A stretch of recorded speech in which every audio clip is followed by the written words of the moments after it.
My name is William Atkins. I'm originally from Rochford, England, but I've lived in the DC area since I was 5 years old. I first got my license about 3 years ago, and I've been riding somewhat decently for maybe a year.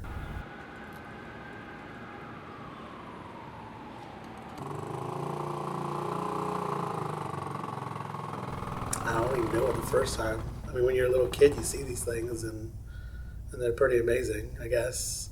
I would say probably the first time I ever really was a connection with them is one of my best friends started riding probably 3 or 4 years before I ever took a class, and I was like, well, if he's doing it, I can do this.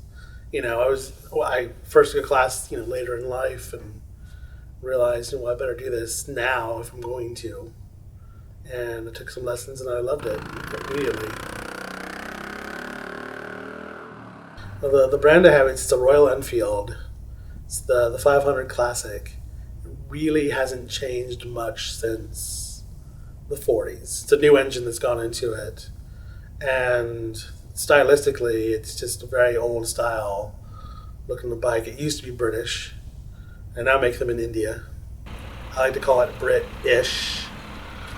But the main reason that I went to and I found this bike at a dealership out in not West Virginia, but almost to West Virginia in Winchester, is it's what my grandfather rode around on.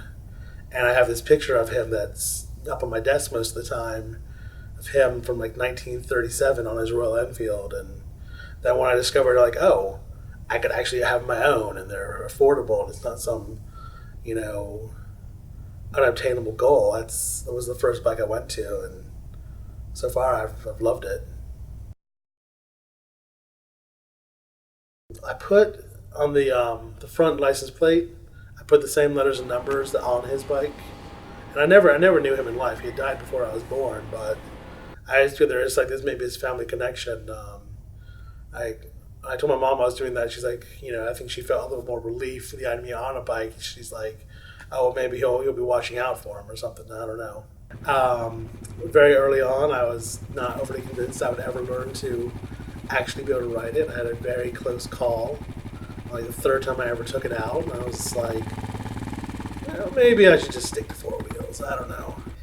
But eventually, I've come to love it, and just getting back out there and learning to ride it better. Since I added a sidecar to it, which is just a totally different way of riding, and just suits me much better.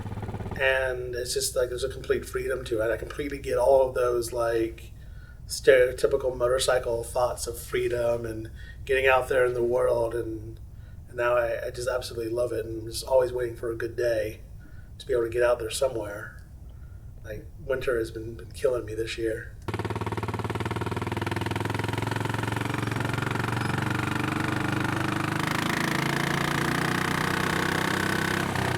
I try to do some minor stuff on it. I try to do a little customs here and there.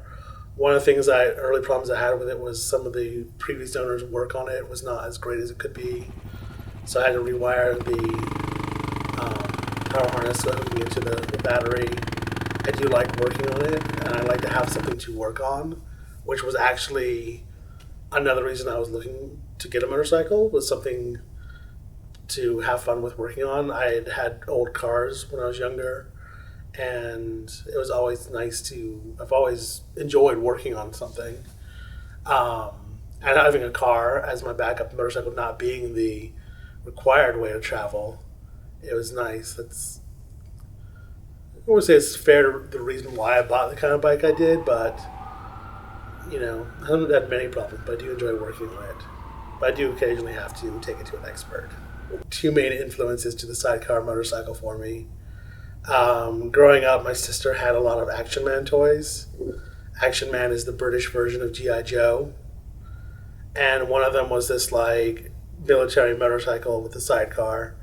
And so that might have even been probably my first exposure to an actual motorcycle, thinking back to that toy now. But it's just like this cool idea, and I gotta blame Zach Braff a little bit in Garden State. There's definitely some props going out to the Ural in that movie. And it's just, I don't know, it's a contraption.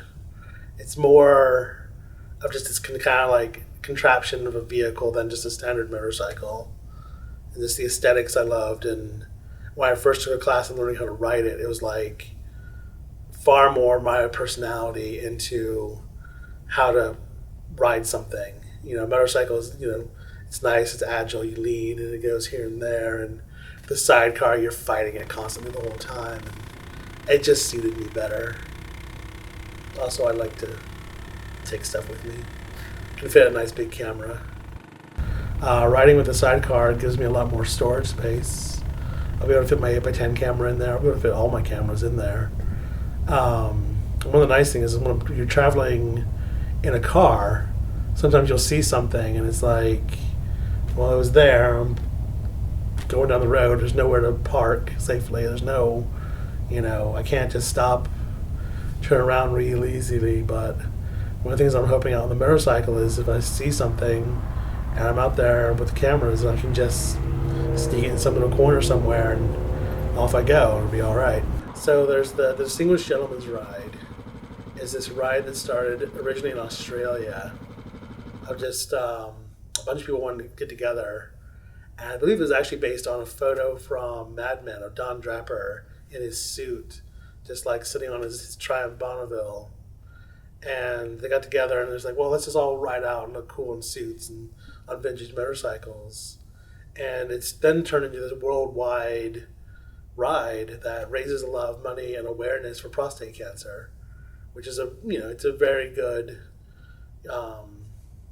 charity and goal to do, because for like men's health there's not really that much awareness out there. It's kind of like something that doesn't get talked to about as much.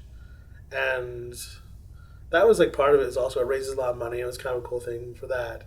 Another part of it for me was like I just wanted to do this ride, and it was definitely a benchmark in me being capable on the motorcycle, because even just to get to the starting point of it was a further trip than I'd ever taken.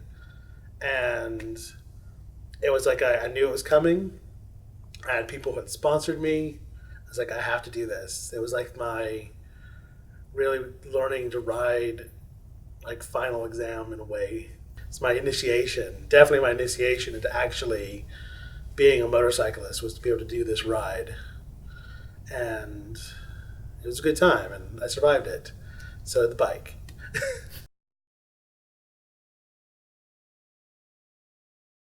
And after that, I really felt like, okay, I can pretty much ride anywhere now. I've gone through all the various things, and I'm ready to go everywhere. In fact, I'm going on every trip I have so far planned in the year is involving riding. The next trip I'm going to Ocean City on it, but the major trip I'm going on is going to be in June, where me and a couple other friends who ride are going to go down into the Great Smoky Mountains in North Carolina. It's going to be an actual proper adventure for me. All country roads on the motorcycle. Yeah. If you're thinking about it, I would say just go take a class. Just do it. Don't wait. I regret that I didn't start riding 10 years ago, if more. Go take a class. The community colleges have classes. They're great to take. Even if you don't end up riding, I think it's a useful information. I feel it made me a better driver going through the classes.